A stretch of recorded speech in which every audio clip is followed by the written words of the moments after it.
Change. Welcome to DRTSPR show. This is Dr. Tangella Shiva Prasad Reddy alias Dr. TSPR. Namaste, Adab, hello, and a warm welcome to Dr. KJ Ramesh Garu, former Director General, Indian Meteorological Department. Right from 2020, I've been disturbing him. Even when he's flying to Bangkok somewhere, I have been requesting him for the shows because he's the authority. Because with authorities like him, with very good support system, he could change the happenings in the weather. That means the knowledge about the weather. That means we should live with nature, understanding weather.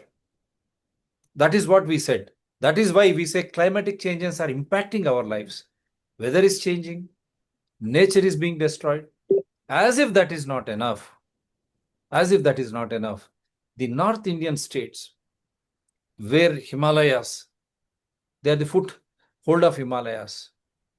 Those states are facing a severe crisis in the form of nature, cloudburst, whatever you call. So is it nature induced or because of our neglect? And the apt word Rameshji used, manufacturing risk, religious tourism, normal tourism, even honeymoon if they are going to Kedarnath. Very sorry state of affairs, my dear Modi and BJP and RSS. Kedarnath is supposed to be a pivotal religious place for all Hindus. What has happened in,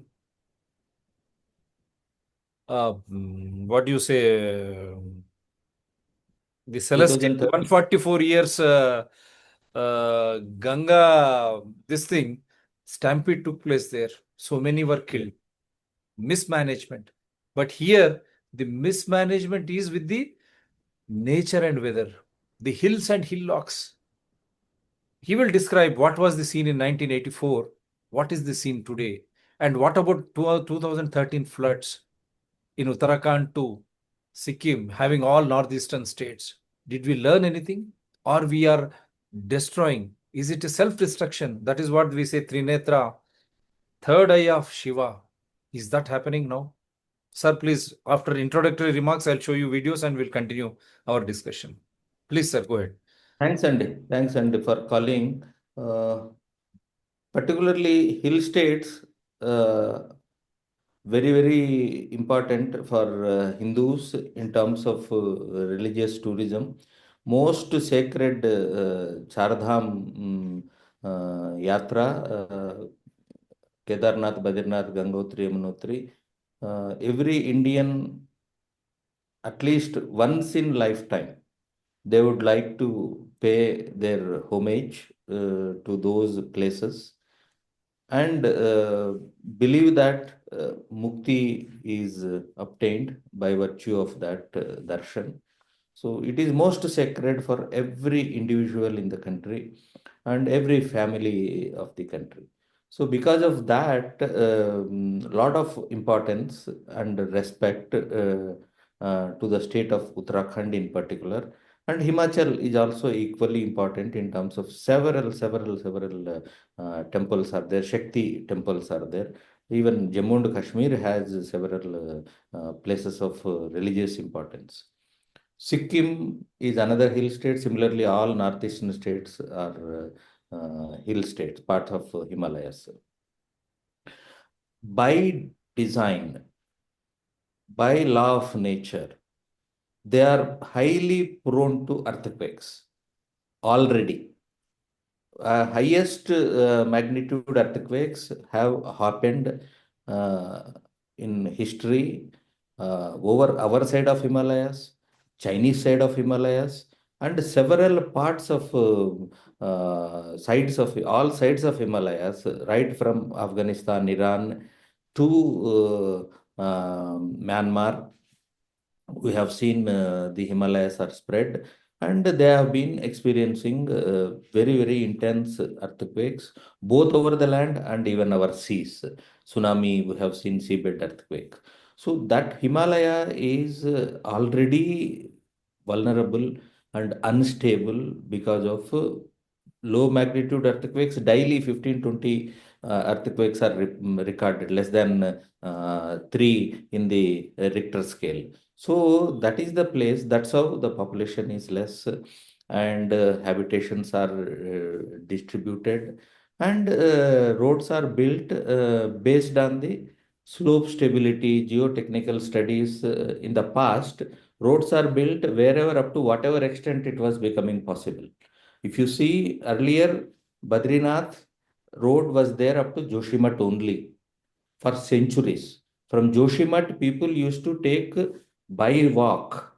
It used to be 6 days walking trek from Joshimath to Badrinath. That was the most toughest pilgrimage in my childhood. People used to tell in my area. And Kedarnath is less up to Gaurikund. People can go by motorized road and then walk by day. Morning you can go, by evening you can come back. So that was the sort of situation. So we have built roads, developed roads. But then now those roads were stable still 15, 20 years before. What we started doing, expansion of the roads from one lane to two lane to four lane, and then the run of the river projects, hydroelectric projects in all Himalayan states we have started, and tunneling the Himalayas to divert the construction of Teri Dam, and all that has created further more instability in the Himalayas. When we have disturbed their natural alignment, automatically for our development choice, we should have gone very carefully, guided by geotechnical studies, without disturbing the existing slope stability. Then perhaps we would have been saved by this destruction. But at the moment, on one side, for our development, we have disturbed the slope stability of the Himalayas. On another side, for expansion, we have been destructing our forest. A lot of deforestation has taken place. These two are the major things which, for our own developmental needs and aspirations of power generation or industrial generation, whatever you call it. And then, over and above now, because of global warming, climate change has reached at that particular stage. Extreme events driven by climate change and global warming have become more and more stronger already, and they will become much more stronger in years and decades to come. And at this stage of global warming and associated impacts of extreme weather events, we are faced with the disruption and destruction of all the roads, bridges, culverts, hydroelectric run of the river, hydroelectric projects, and many other developmental projects which we have taken up. They are all taking the beating. Every year, some segment of the developed segment is getting distracted or completely washed away by the kind of waters gushing in from the driven by the extreme weather events, and followed by floods, landslides, and mudslides, etc. In dry season, because of already open area, dry bushes are there, forest fires are creating further problem in the lean period, in pre-monsoon period in summer. So that, as we have seen in California case, deforestation makes slopes much more vulnerable for landslides when rainfall next time comes. We had a show on Californian mudslides also. So Yes. same thing is applicable here. Landslides tendency will increase with the forest fires. These are all cascading and compounding impacts driven by one extreme weather event or the other. So that is destabilizing, paralyzing, distracting all our developmental investments, which we have done so far. So it proves that all our development, which we have taken up for last 2 decades or so, are not found to be resilient to the increased strength and damaging potential of extreme weather events. They are not able to withstand this particular development which we have done. So our development has proved to be non-resilient to the present day intensity of climate change impacts. We don't know what is in for us in future with the increased intensity frequency of extreme weather events. We are very much have to be careful in planning developmental activities in our hill states. Thank you. But at the same time, are we learning, sir? So I'll try to show some videos because you are a weather expert. And what is the warning we received in 2013? And you are the best judge how you could, as a PhD student staying in Delhi, you could take your parents for this noble and Hindus belief, darshanam, and what you encountered then. Why? 2, 3 specific questions to you. What is your experience when you took your parents way back in 1984 when we were conversing? Let people understand. And what were the measures which the villagers used to adopt then? Why population? The second question is why population is less there? Third, if the population is 1,000, if 10,000 are visiting just for the sake of commercial tourism, even for per se, don't you think this is heavy on Himalayas and northeastern states? If the population there is 1,000, if in the form of visitors, tourists, if they are more than 10,000, staying across built, unnaturally built hotels or whatever it is, are these not the reasons? And as if this is not enough, now the commercial mode of taxing people very fast and very soon, because many NRIs, they want their parents or anyone to go there so that they are not disturbed in America or England or everywhere. They are funding these flights and then the helicopter service there. Don't you think these are all the major factors destroying it in the name of religious tourism or other tourism? Before that, I'll just try to show this. I would like to seek your, because you are a weather expert, and are these not adding? So I'm showing you the latest 2025, what is happening in northeastern states.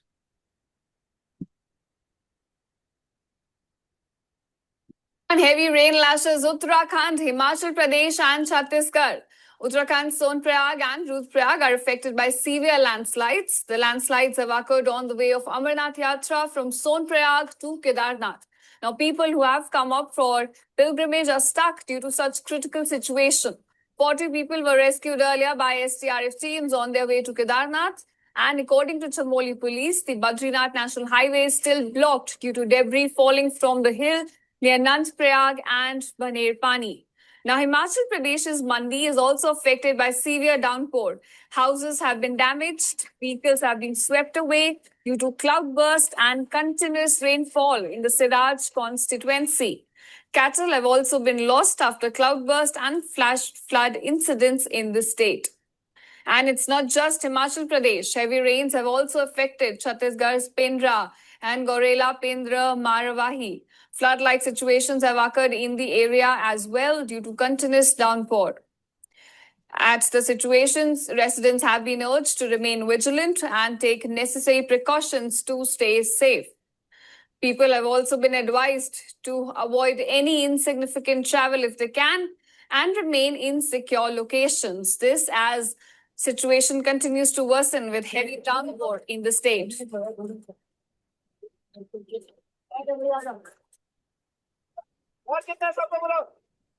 Visuals on your screen showing you the rescue operations earlier that were taking place. Mandi is actually the hardest hit area in Himachal Pradesh.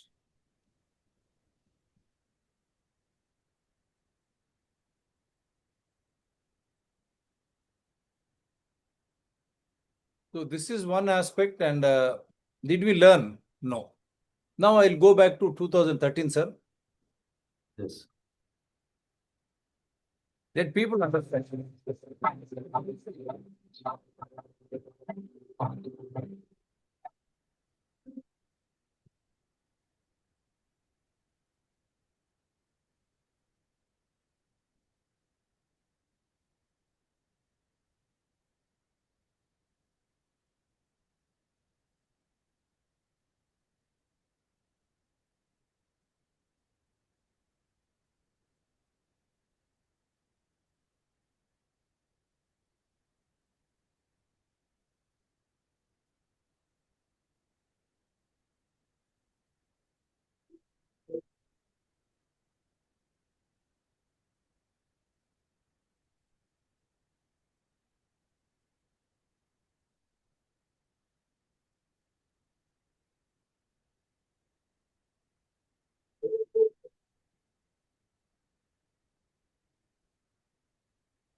Because I wanted to show this again, how Lord Shankara is the only one.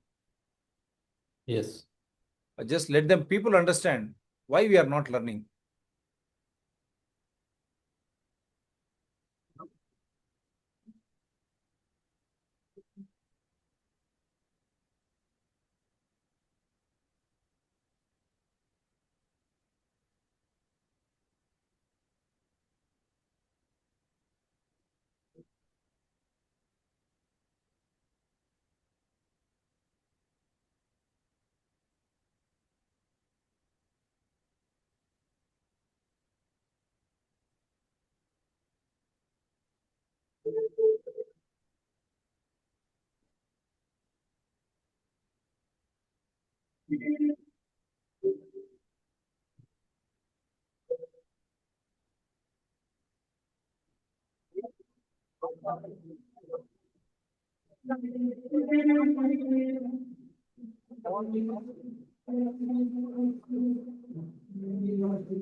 एक medal लाकर रालिपोती అవునవును.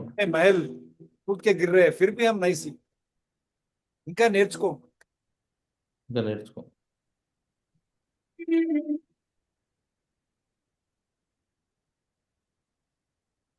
See.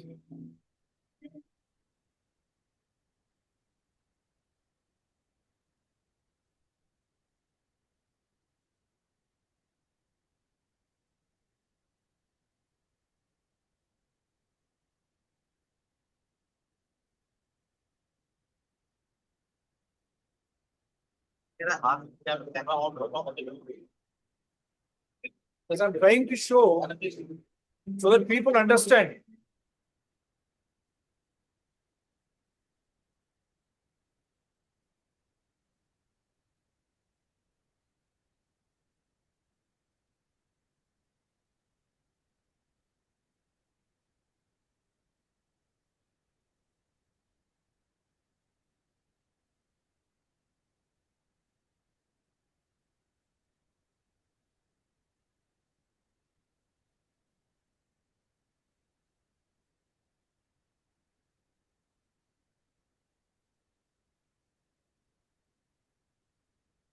I hope at least this should make people to understand. Now, this is the latest. Again, I'm trying to show. 69 have already lost their lives.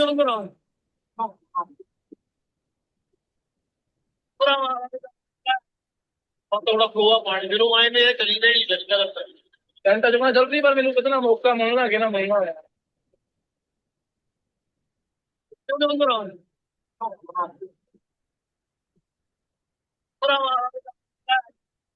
थोड़ा खोआ पानी फिर वो आए ने चली नहीं झटका लगता है घंटा जमा जल्दी पर मैंने कितना मौका मिलना कि ना महंगा. Losses of about more than 495 crores and 69 deaths since the monsoon began on June 20th. Over 500 structures, including homes and public facilities, have been damaged.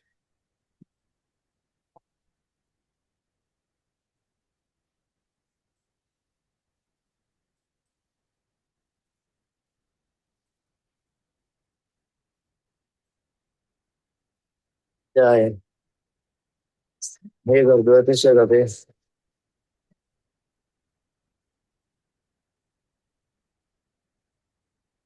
Shocking video from Dharampur shows a house left hanging on a cliff after a massive landslide washed away the surrounding land.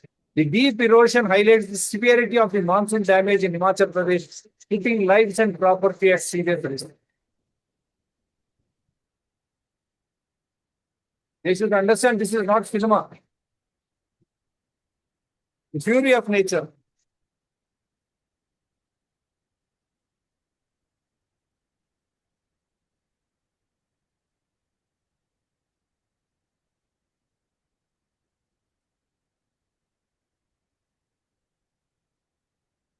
जय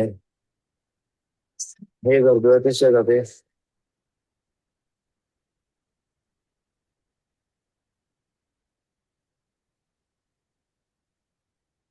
थोड़ा flow point zero मायने चली जाएगी झटका लगता है घंटा जमा जल्दी पर मैंने कितना मौका मिलना कि ना मिलना है क्यों नहीं बोल रहा हूँ Sir, your comments before I show them again and again.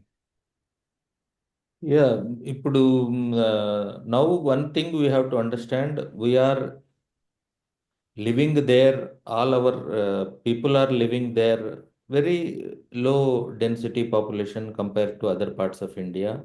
That is because they are earthquake prone, places are unstable for living.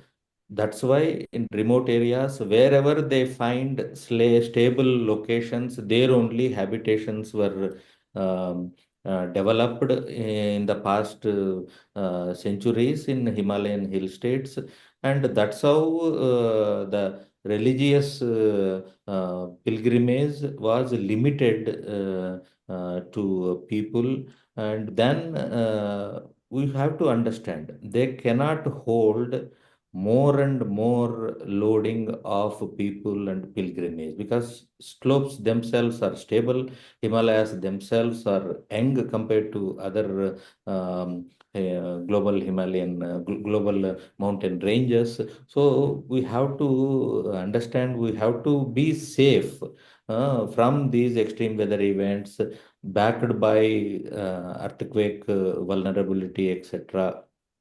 We should truthfully assess how many people any pilgrim place can hold, carry, that we call in technical terms carrying capacity of the each place. Because to go to Kedarnath or Badrinath, people have to travel at least one whole day from Rishikesh or Haridwar. So route en route to those Joshimat gateway of Badrinath or Gaurikund gateway of Kedarnath, en route to those two places are also roads are narrow, so many small towns are there. At the moment, each and every small town of Uttarakhand is facing serious traffic jams because of so many tourist vehicles are already passing through. There is no way for that many tourist vehicles to carry along their small two-way roads which are there in the towns and cities. Same is true in case of Himachal, from Mandi to Manali, Manali to Rohtang, and other places of importance. So they are already unstable, they cannot hold more people. So we should be very, very careful in regulating the traffic, allowing them for the four Chardham pilgrimage. We can perhaps allow more people who are interested for adventure tourism, rafting, or wellness tourism, yoga, and other activities up to Rishikesh. From Rishikesh, also for pilgrimage, you have to regulate people. You cannot allow openly everybody whomsoever wants to travel, that many number of people you cannot allow. If not today, someday we will have to assess the carrying capacity of each of those routes taking pilgrims to the Chardham temples. We have to regulate, understand how many people we can safely handle them. Even after such kind of landslide or roadblock or floods, all these things, emergencies, disruptions to normal life happens, we should assess and regulate the traffic for the future safety. Coming back to the situation when I took my parents to Kedarnath in 1984, I should tell, in the Gauri Kund, the first foot place where Kedarnath trekking starts. So that place we were asked if we can go without chappal. They encourage to go without chappal. If you cannot, your legs cannot move with barefoot, then only they ask us to wear chappal and go ahead. So that means I saw in with my own eyes, more than 50% of the people were started their trek in barefoot. So that was the respect to the hill itself, starting from Gauri Kund. That much piousness was there about going to the darshan of Kedarnath temple. So when I went to Kedarnath, I saw only 3 rooms besides the temple. 3 rooms. One was for Pandit who performs puja there. Second one is for the post office with the telegram facility. If anything happens, he can send telegram. In 84, that was the only communication system available at Kedarnath. No cell phones were there then, and landlines were very limited. We know post office and with the telegram facility, telegraph facility, and third room Pandit, and the third room is the police. Only 2 police constables were posted at that time. Only 3 rooms. But what we saw in 2003, it was full of hotels, and it had already become honeymoon spot. And lake besides Kedarnath temple, that the Chorabari lake has become a pre-marriage, pre-wedding shoots location for the people. And when you see in 84 till 84, it was to be performed with barefoot. If you cannot, then only use chappal. And from that, only 3 rooms were there. Why 3 rooms were there till then means, any time any untoward emergency, disruption, landslide, flood can happen. That's how the temple, even after 2013 flood, except temple, everything was ravished totally. No structure remained in the That is Kedarnath. surprising, really. That is the mythology. That is what we That is the believe in. miracle, But strength of the place, power of that place. So we should, even after that, we should have realized not to develop that much, allow development that much. Again, today, everything is back. Even higher density hotels and constructions are there. We are trying to make a road up to Kedarnath temple from Gaurikund side. And existing roads are widened into 4-lane all-weather expressway, so-called all-weather expressway. But this so-called all-weather expressway, which has been completed between Mandi and Manali, for last 3 years, we are seeing how much breakdown of bridges and culverts are happening year after year, year after year. After the opening of all-weather, so-called all-weather express, all-weather highway between Mandi and Manali is not sustaining at all. Last 3 years, there are breakdowns, disruptions, collapse, landslide, at several places are happening. This year is not new. This is the third year in this year-on-year impacts of Mandi and Manali area development, all-weather highway situation. Similar all-weather highway we have constructed between Chandigarh and Shimla. It was 2-lane road, we made it 4-lane. And even day before yesterday, several segments of that Shimla highway from Chandigarh has collapsed. Every year we are seeing, year after year. So that means whatever alignment widening we are doing, that is not based on strong geotechnical study, identifying the stable slopes and stable alignments. We are not doing this development. That's why they are not sustaining. So another example is Silkiari tunnel collapse. While tunneling for highway only, that tunnel from the top collapsed. On other side, 17, 18 laborers were there. It took almost 3 weeks for them to bring them out.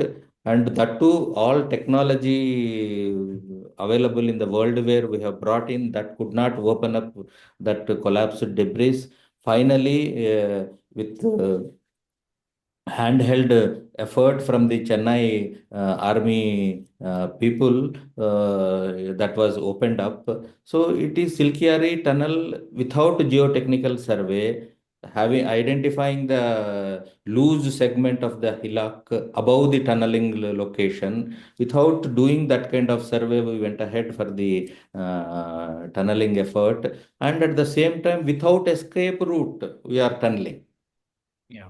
We should have an escape route first. Something happens from through other side, we can evacuate the people working, engineers and workers working in the tunneling area. So no escape route without a geotechnical survey. That is the experience we have seen. So we have to learn and we have to respect the hills and the centuries people have resided safely with low density population, and identifying the stable locations within those mountains, their only habitations were there.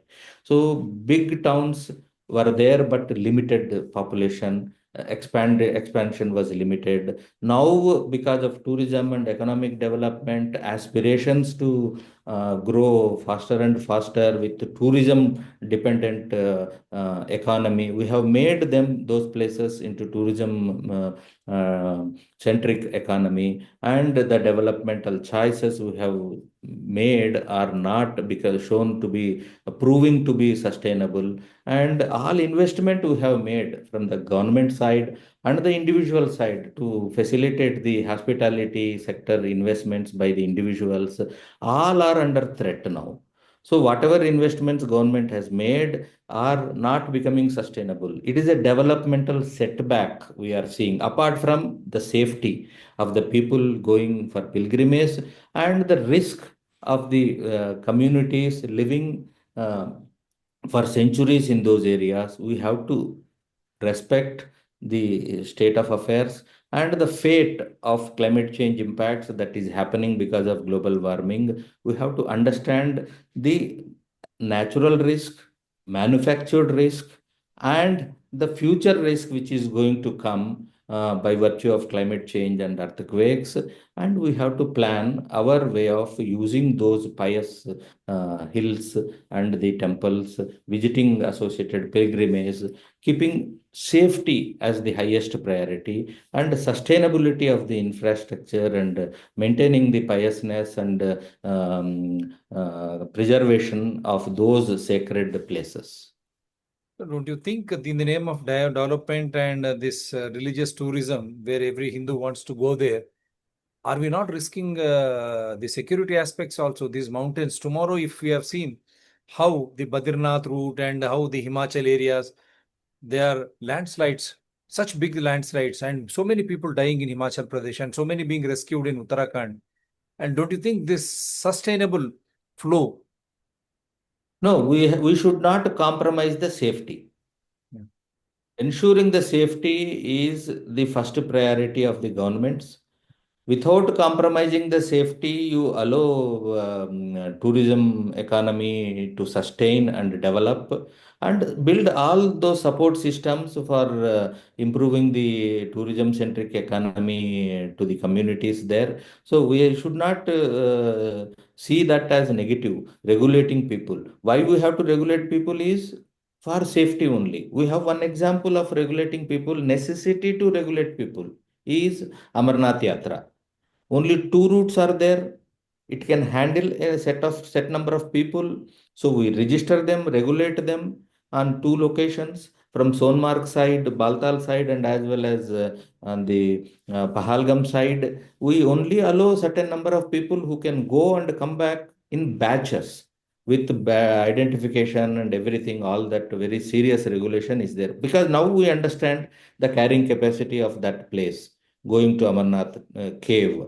So from we had also had stampedes and loss of lives, etc. in the past. Then only we have started this serious regulatory mechanism for Amarnath Yatra. That too, it takes place for 46 days or 45 days. So there we are taking steps, keeping the safety into consideration. Here also we should start taking public safety and safety of the lives as the highest priority aspect of the tourism and religious tourism. And also the safety of Compromising the safety, that's how this is happening. and also the safety of the people who are living there, who are inviting. Yes. That is also more important and very fundamental. At least now the government understands this. Unless people living there, communities living there are not safe, they Yeah. cannot help people going as pilgrims for the pilgrimage, and their safety is the first. Stability of the people is there plus, and infrastructure and avenues on which they are earning their livelihoods is also equal. Unless that is sustainable, they cannot serve the people who are going there, visiting there. So safety of local people and safety of the pilgrim.